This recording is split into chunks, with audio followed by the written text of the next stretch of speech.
Well, hello everybody and welcome back to the channel, friends. It's time once again to travel into that tense, terrifying, yet always terrific world of the Twilight Zone, specifically Season 1, Episode 14, Third from the Sun. Friends, with Rod's outro in the last episode where he talked about an astronomy lesson never taught in schools on the eve of an apocalypse, I have been absolutely hooked. So friends, it's time to watch. Nothing to it but to do it. If you could do me a huge favor though, hit that like button, smash that subscribe, ring that bell for notifications. It greatly helps out a small channel and it allows me to alert you next time it's time for some Twilight Zone. And of course, if there's anything that we do that you would like early or in its full-length format, the link to our Patreon is in the description. And if you're not a fan of Patreon, consider YouTube memberships. You'll get all of our episodes at least a day early. But my dear friends, all that is then and this is now, and now it's time to journey into the Twilight Zone with Episode 14, Third from the Sun. Prepare to engage maximum warp reaction. And away we go!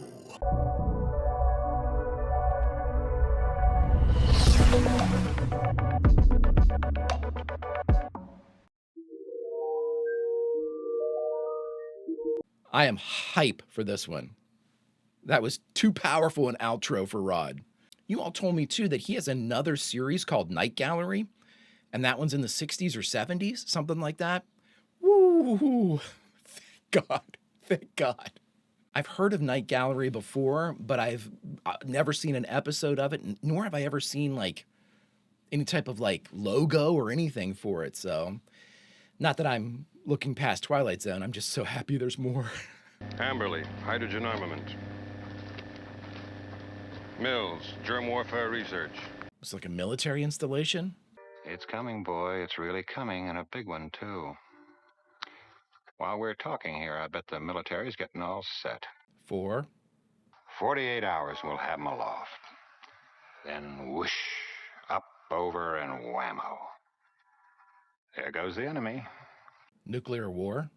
So they can't do much. It can go whoosh, up, over, and whammo. So instead of losing 50 million people, we lose only 35, You a defeatist, Sturka? A realist, how's that? You better mind what you say. And what I think, too, Yeah.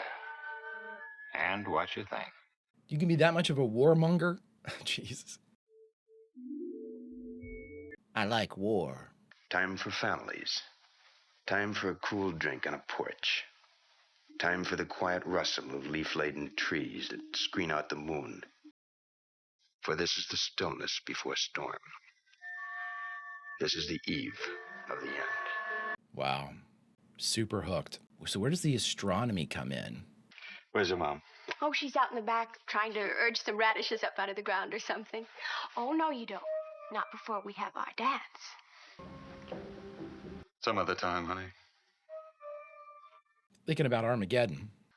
You, my darling, with your beautiful face and your maturing ways, you suddenly remind me that my youth is upstairs in the attic, spread out over a few photo albums. Love that line. Don't you like your job? Is that the problem? Job. It's all right. It's a job.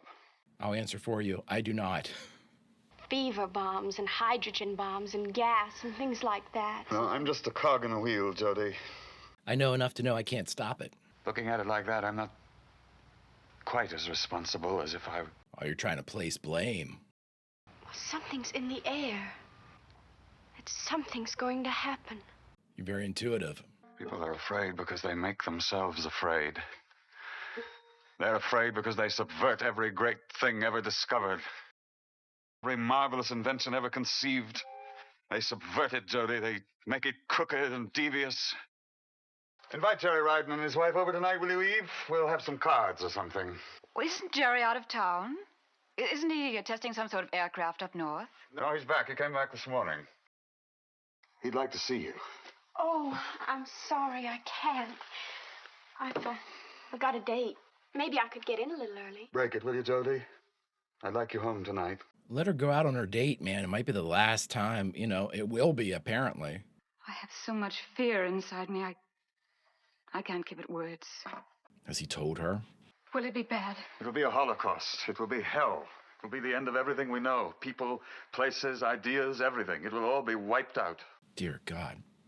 I can only tell you that sometime between midnight and 1, we've got to be out of here and gone. And no one is to know. I mean no one.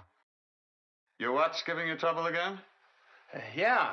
Yeah, probably that mainspring. Remember, Jerry, I told you it looked like it had some rust on it. Now, let's see what we can do. Bill, we've got to change our plan. Not yet, not yet. Are they worried they're bugged?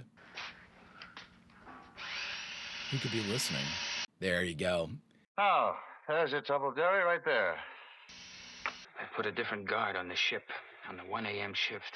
The one I know, the one I paid, gets off at 11. And just the same, the fewer who know, the better. Does Ann know yet? Not everything. Only that we're in danger and we've got to get out. They're going to space. You might want to have it checked by a jeweler in a month or so. I couldn't get all the rust out of it. Thanks, Bill, very much. This guy, first off, how did he hear? Are we meant to assume that he heard the real conversation? 12. Cool camera shot. 8. Ah, cooler camera shot. I know our destination now. Right there. How far? 11 million miles. What? Now, this place we're going to. It's populated, Bill. It has people on it. We picked up radio waves. Even some snatches of a language not dissimilar to ours. Are they going to Earth? Oh my God. Bill, Mr. Carling's here. Hey, prick.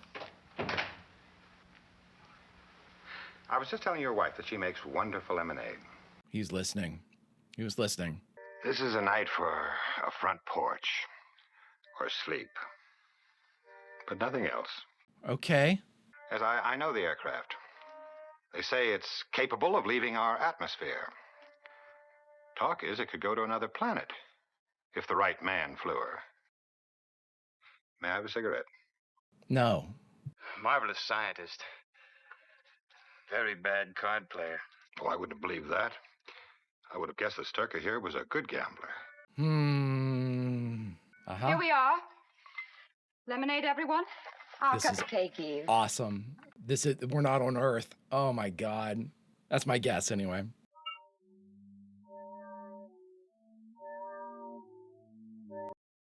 Who is this guy that he can just like take stuff?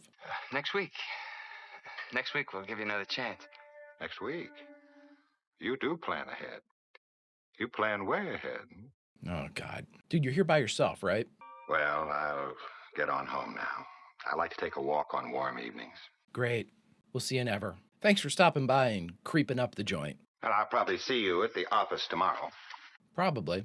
You ever think, Sturka, that there may be people on those stars, too? Maybe people just like us. You sound crazy is what I would say. That thought has crossed my mind. Ever think maybe you'd be happier on one of those than you are here? I don't know. Did you ever think you'd be happier with my fist in your jaw? Yeah, I have no doubt. Yeah, this guy's totally on to you. This compromises the whole plan. You got to take the shot, though. We've bribed a lot of people, and the ship's loaded with supplies, enough to last us a long time. You've been planning this. Yeah. Why tonight, Jerry? Because this world as we know it won't exist much longer. It's about to blow itself up, and that may happen by morning. Well, in the morning, where will we be? And let's get going.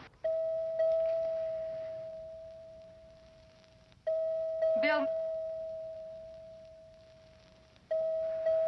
F them. Let's go. Tonight? Well, I'm in bed. Well, they hung up on you. That sounds promising. It was my division head. They're working tonight. They're sending a car over for me. Then we better get out of here right now. I'll get our bag. I'll get ours. Well, Jody fell in line pretty quick. Oh, cool shot. Cool shot. Ministry of Science, now giving us more and more clues as to we're not on Earth. That's it. There it is.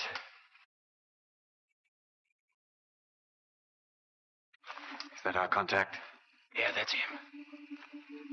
Eve, flash the lights, just once. It's gonna be what's his name.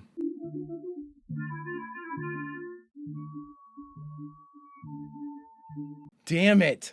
Good evening, Sturka. You're a long way from home, aren't you? How the hell did you get up here? And breathe through your nose. Very, very quietly. Okay. You coming with us or stopping us? Because you're letting us in. Would you two get in the front seat, please? This guy might be the grandfather in 16 Candles. These two gentlemen and I have an engagement with the authorities. Nice, Jody. I'll snap his neck. Or knock him out with one punch. A gate. Go, go, go. Just forget everything and run. Maybe grab that gun. Unauthorized vehicle on field. Making like an electric car sound. Go, go, go, go.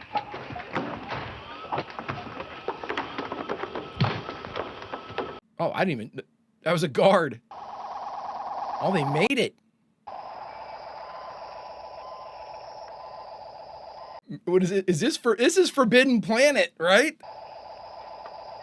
I mean, the light things here were the power that was drawing from on the planet. All right. See it there? It's the shiny one. The bright one over on the right. It's the third planet from the sun, Bill. They call it Earth. Earth. That's where we're going. Love it. And for William Sturka and the men and women with him, it's the eve of the beginning in the Twilight Zone. Fantastic. Awesome, awesome episode. All right, everybody, we just finished watching The Twilight Zone, Season 1, Episode 14, Third from the Sun. And the only thing left to do is talk about it. All right, everybody, we just finished Third from the Sun, the 14th episode of the first season of The Twilight Zone. You know what? I don't have much to say about this one because this was a fantastically shot episode, like they all are. I mean, that's just a foregone conclusion at this point. But this was an incredibly tight little tale that did its best, did its damnedest to hide that swerve at the end. The problem with it is the lack of identifiers that they were using. That's initially what got me going when he said, like, up north. Normally you would say, hey, but there was no, like, any type of identifier geographically as to where we were. We didn't say, oh, we're outside of this town, or not that they needed to, not that they normally do that type of stuff, like give us like a location. So initially it wasn't a big thing, but at the same time, nothing had any type of like any indication that it would have given away like that we were somewhere other than just like a Midwestern town or something like that, And I thought that they did a very good job of really doing their best to make sure that nobody caught on to what they were doing.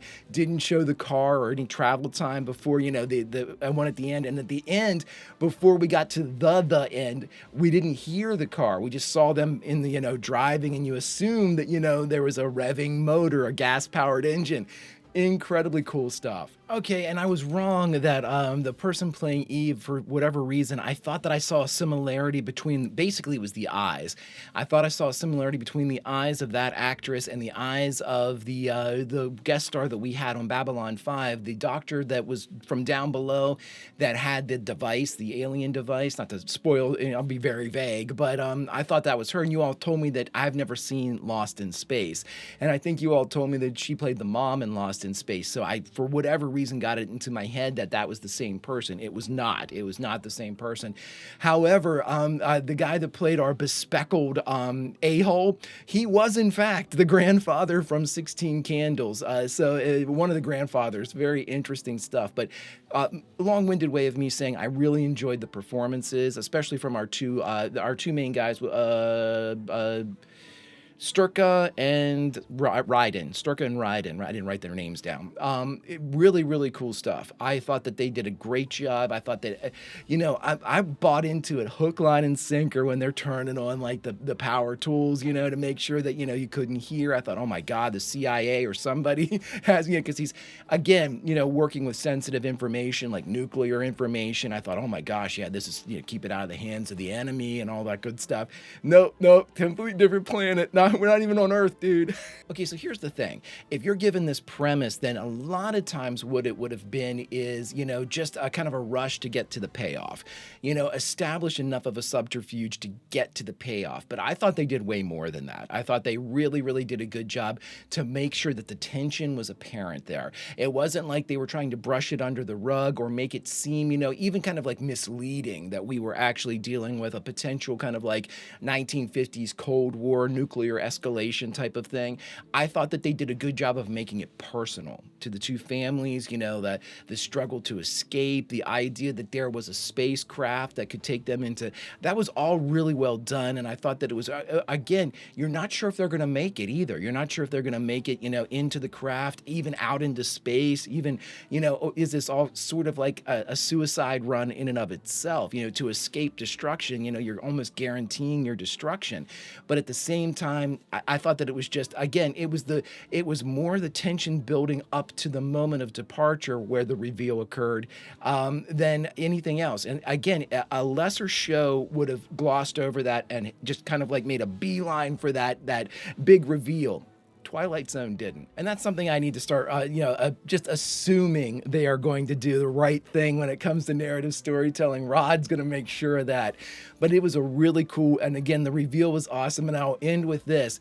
I have just watched for the very first time Forbidden Planet. And I'm telling you what, that big globe with the gyroscope thing in the middle of it had to be from Forbidden Planet, or at the very least inspired by Forbidden Planet. The ship itself looked just like Forbidden Planet's ship. And then again, that bank of like Pac-Man type of like gauges that were in the back, the lights, that was the stuff on the planet to register how much power was being used on the planet, right? Oh my God, great stuff. It's something, Easter egg, so to speak, that I never would have caught if you all hadn't told me.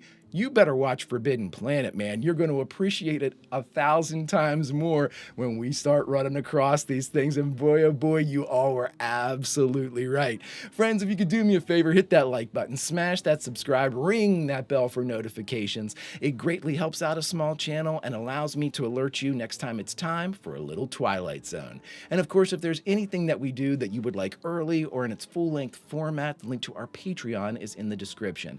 And if you're not a fan of Patreon, consider YouTube memberships. You'll get all of our episodes at least a day early. But all that was then and this is now, my friends, and now it's time to say goodbye, and say goodbye we shall. But normally what we do is, with all of our other series, is we say goodbye from somewhere inside the episode. But friends, this is the Twilight Zone and requires a little something different. So we say goodbye as a result of the episode. So I'm going to tell you all this. Friends, we're here on Earth. That's where we've always been. But by golly, by gum, something terrible this way comes, as there is whispers in the wind of nuclear war in the 50s, and we gather our families and jump aboard a spacecraft, an experimental one at that. We've identified a planet that is very close, where they look like us and talk like us, and there's people there. We could fit in, we could escape.